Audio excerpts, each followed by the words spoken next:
Hello everyone. In this video, we are going to go over the changes and new features that the Go team is introducing with version 1.23. So let's get started. First, we will cover some language features, then we will look at some of the package changes, and then the tooling. The most talked about feature that the Go version 1.23 is introducing is for sure the iterators. As an experiment feature in the previous releases, iterators now become stable. Iterators are functions that pass elements of maps, array, or other kinds of sequences one by one to the passed-in yield function. Iteration stops when either the sequence has been iterated completely or the yield function returns false, indicating stopping of iterations. Now let us look at the signature of iterators.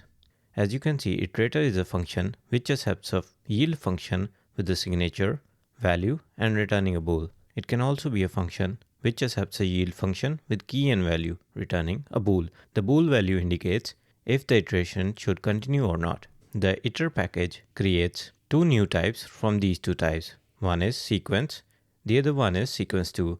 As you can see, it's a generic function where v is the value and k is the key. So sequence yields a value while sequence2 type yields a key value. Please note that the iterators work with the range clause.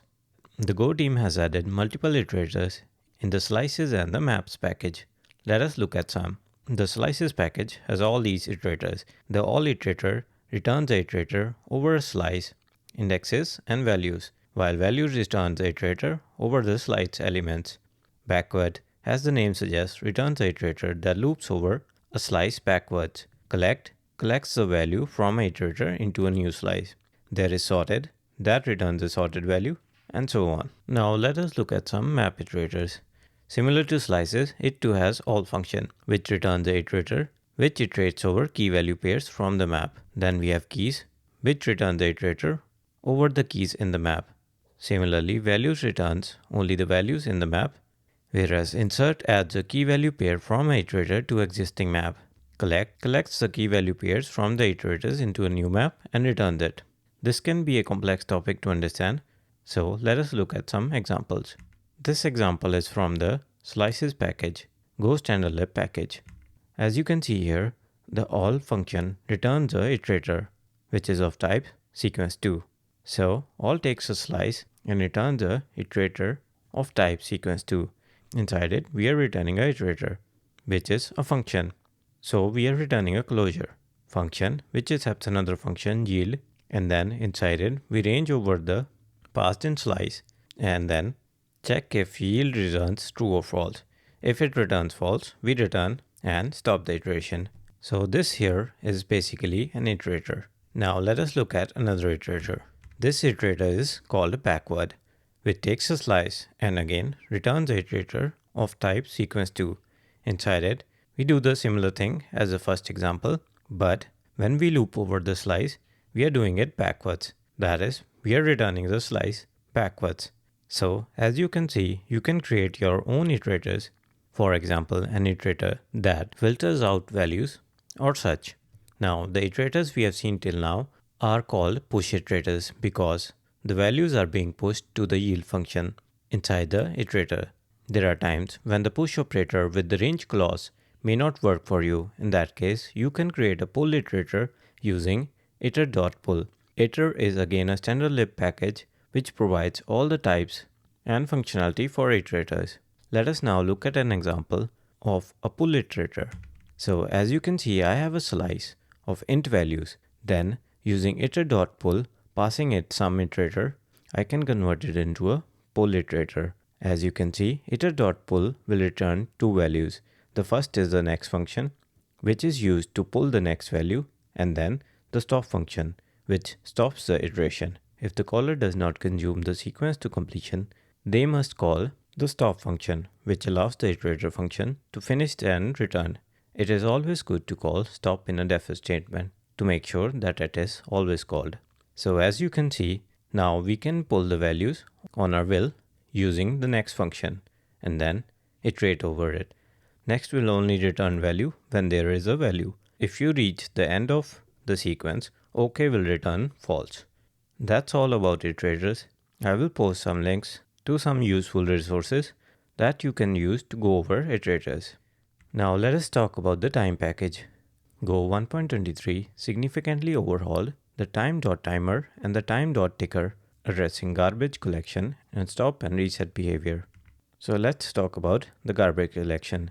Before Go 1.22, using time.after in a loop could lead to significant memory consumption. This was due to creation of numerous timers new with each loop iteration, and they were not garbage collected until they expired.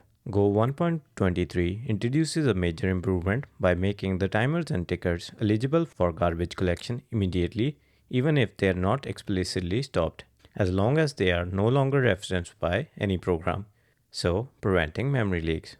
Now let us talk about the stop and reset behavior.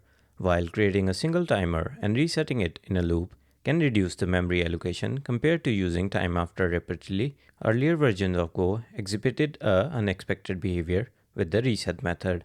If a timer has already expired and its channel contained a value, calling reset would not drain the channel, leading to unexpected timer firings. This was due to the buffer nature of the timer channel. Go 1.23 addresses this issue by making the timer channel unbuffered, ensuring that reset and stop are processed. Next, we have the introduction of the new package. Go's new unique package introduces value canonicalization, a process similar to interning or hashing any comparable values that can be converted into a handle using the make function. This handle represents a canonical copy of the original value. Two handle values are considered equal if their corresponding original values are equal, enabling efficient deduplication and memory reduction. Comparing handles is extremely fast, as it simply involves comparing pointers. For example, if you have a slice that has multiple duplicate values, it will take a large memory space on memory. But by using the unique package make function to create handles, you can reduce the memory size of duplicate's value so that only one reference to a duplicate value is stored throughout the slice.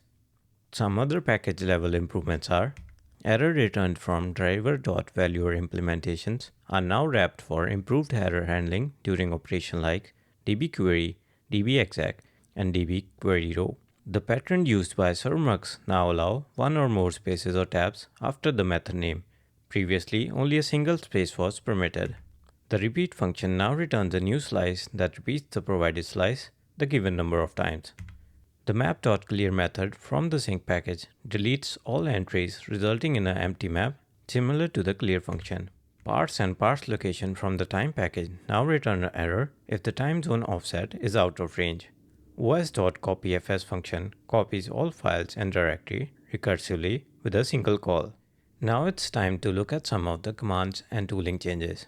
First one, we have goenv-change. By using this flag with goenv, you can see the only environment variables with the values that differ from their defaults. This helps you identify non-standard configurations. Running go-mod-id-def will print a unified diff outlining the modification that would be made to your go-mod file without actually applying them, so it can be seen as a dry run.